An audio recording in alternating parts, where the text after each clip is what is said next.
دیانتداری سے کہہ رہا ہوں، بطور انسان، کمال انسان، اس کو دین کا کچھ پتہ نہیں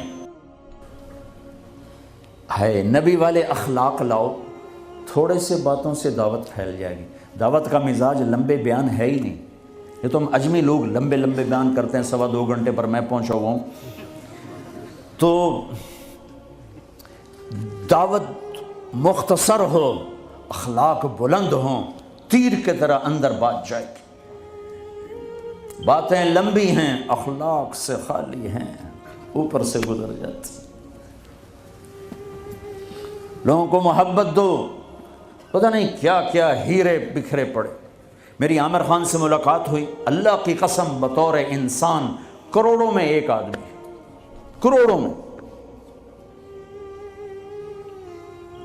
وہ مجھ سے کیا متاثر ہوتا جتنا میں اس سے متاثر ہوا۔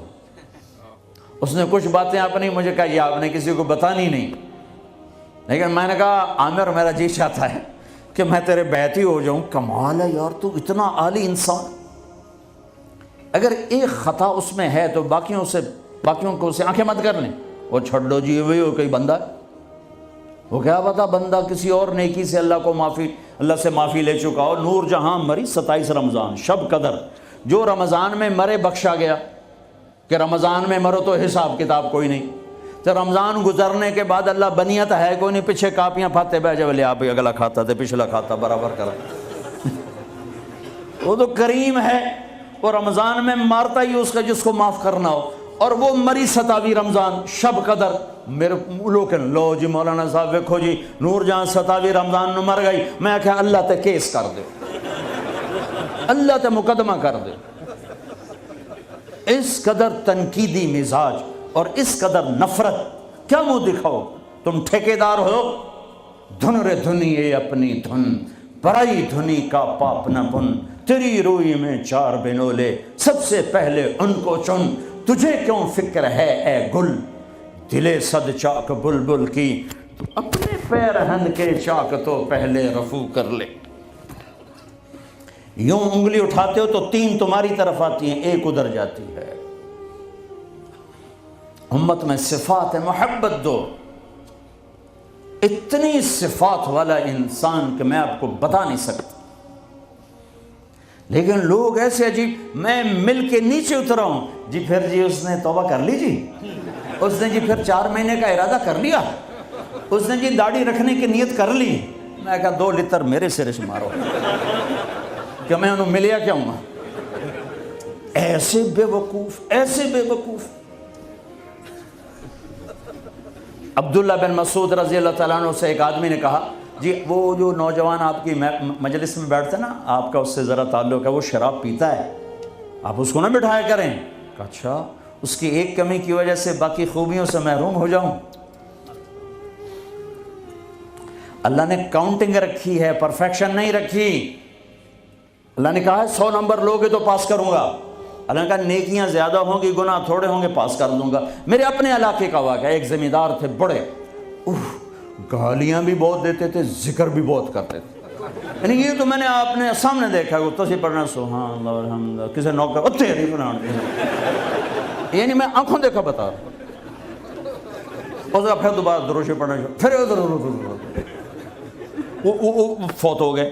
وہ خواب میں کسی کو ملے، اس نے باقاعدہ سوال کیا، میاں صاحب آپ تو گالیاں بہت نکالتے تھے، آپ کے ساتھ کیا ہوا؟ کہا اللہ نے میرا ذکر اور گالیاں تولی، میرا ذکر بڑھ گیا، بخشش ہو گئی۔ بھائیو قدر کرو، قدر کرو۔ میں آپ کو یعنی اندر کے دیانتداری سے کہہ رہا ہوں، بطور انسان، کمال انسان، اس کو دین کا کچھ پتہ نہیں۔ حج پہ کیسے آ گئے؟ ماں نے کہا تھا، میں نے کہا تجھے کوئی گفٹ کرنا چاہتا ہوں، تو اماں نے کہا بیٹا مجھے گفٹ نہیں چاہیے، مجھے حج کرا دو۔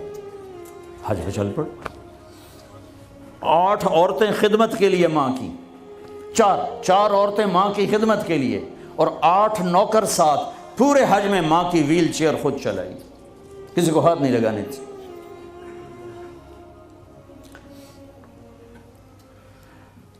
تمہیں کسی میں کچھ نہیں نظر آتا، کلمہ تو نظر آتا ہے نا، اسی کی قدر کرو۔ میرا کزن تھا، فوت ہو گیا، اس نے زندگی میں وہ نمازیں پڑھی جو اس میں پکڑ کے میں کہا بھائی خضر آنا نماز پڑھی بس. اور اس نے یا عید کی 2 نمازیں سال میں یا وہ نمازیں جو میں پکڑ کے کھینچ کے لے گیا. ایک دن اس کی گاڑی میں جا رہا تھا, وہ چلا رہا تھا, میں آگے بڑھا, مجھ سے کہنے لگا طارق میاں میں آج تک قبلے المنہ کر کے تھکیا نہیں, میں نے شرم آتی. میں اس کا منہ دیکھنے لگا, ہر عیب اس کے اندر تھا.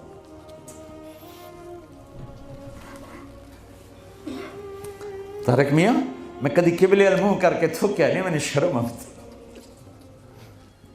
پتہ نہیں اللہ کو کون سی ادا کسی کی پسند آ جائے.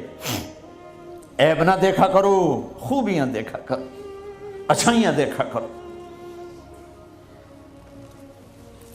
محبت ایک جادو ہے, جادو سر چڑھ کے بولتا ہے.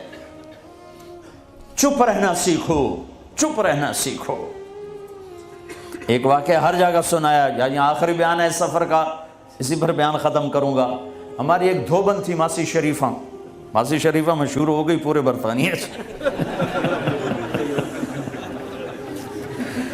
سن 85 میں مری تھی, ہمارے کپڑے دھوتی تھی. تو آ گئی میری بہن کے پاس, کہنے لگی بی بی اے میری نوما میرے نال بڑا لڑدیاں, لڑتی خود تھی, تو میں نے کوئی تلیز دے اس ساریاں میری نوکر بن جاؤں. دیکھو ایک بات بتا کے پھر یہ سنا, ساس سسر اور بہو یہ ایک انتہائی پینک پیدا کرنے والا رشتہ بن چکا ہے. اس لیے کہ ساس اور سسر حد سے آگے بڑھے ہوئے ہیں ہمارے معاشرے میں. ساس اور سسر کا بہو پہ شرن کوئی حق نہیں, کوئی حق نہیں.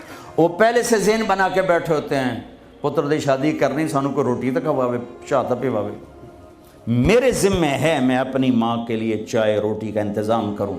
میری بیوی کے ذمہ نہیں ہے کہ ان کے لیے کچھ انتظام. اگر وہ کرے گی تو اس کی نیکی ہے, احسان ہے, نہیں کرے گی تو مجرم نہیں. ساس سسر کیسے حق ادا کرتے ہیں؟ میرے نبی بھی سسر ہیں. آپ حضرت فاطمہ کے گھر گئے تو وہ پریشان بیٹھی. آپ نے کہا فاطمہ کیا ہوا؟ کہ میری علی کی لڑائی ہوگی. اب جب لڑائی ہوتی ہے تو بچی کے ماں باپ بچی کے ساتھ, لڑکے کے ماں باپ لڑکے کے ساتھ, اور دونوں طرف سے گالم گلوچ, پھر مقدمے, پھر طلاقیں. تو میرے بھائیو لمبی بات ہو گئی, میں آخر میں عرض کرتا ہوں کہ آؤ آج ہم اللہ سے صلح کر کے اٹھیں. ماشاءاللہ سب نوجوانوں کی فصل ہے, سب خوبصورت نوجوان بیٹھے ہوئے ہیں. میں آپ سب نوجوانوں سے کہتا ہوں, جو دوسرے میرے بھائی بیٹھے ہیں ان سب سے, جو باہر بیٹھے ہیں ان سے, کہ آج تک جو ہوا یا اللہ معاف کر دے, اور آئندہ ہم توبہ کرتے ہیں, تیری مان کے چلیں گے. کرتے ہو نیت توبہ کی؟ کرتے ہو نیت توبہ کی؟ میرے ساتھ کہو یا اللہ میری توبہ, پھر کہو یا اللہ میری توبہ, پھر کہو یا اللہ میری توبہ. اگر یہ سچی ہے تو مبارک ہو, سب گناہ معاف ہو.